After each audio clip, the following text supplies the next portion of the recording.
I think the biggest thing to look at with this defensive line, they've got two players in Jarran Reed and Carlos Dunlap who have cap hits around $14 million for 2021.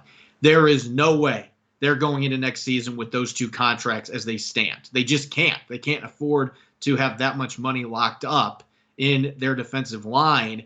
Dunlap, if you get rid of him, there's no dead cap. You would instantly create $14 million in cap space. And so that's kind of an allure right there. Even though he played well in the second half and he gave you a lift, he's an older player. Maybe that would be the right move to make. Let's go take that money and spend it elsewhere. We've got Darrell Taylor coming back. He's going to be healthy after not playing his rookie season. Alton Robinson looked good. So they've got some young pieces that they may be ready to give a more expanded role to next year. So maybe that would be the justification for moving on from Dunlap. As for Jarran Reed, he had 6.5 sacks last year. Most of those came after Carlos Dunlap arrived. It seems like he's a player where he really needs that elite pass rusher on the outside to help him wreak havoc in the interior. And that's not knocking him. I think Jarran Reed's a good player, but he's a player that I would be looking to maybe try to move or restructure his deal, extend him. Maybe they can extend both those players to lower their cap hits. There are options there, but I just don't see any way that those two guys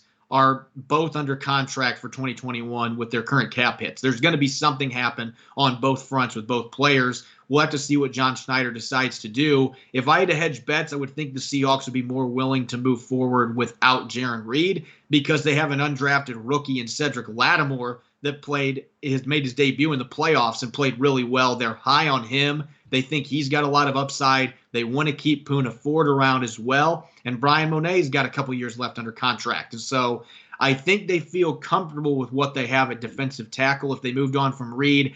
I don't know that they would feel that way necessarily without Dunlap, just because there are a lot of question marks with those young players, especially Darrell Taylor, who has yet to play in an NFL game. And so this is going to be fascinating to watch what they choose to do there.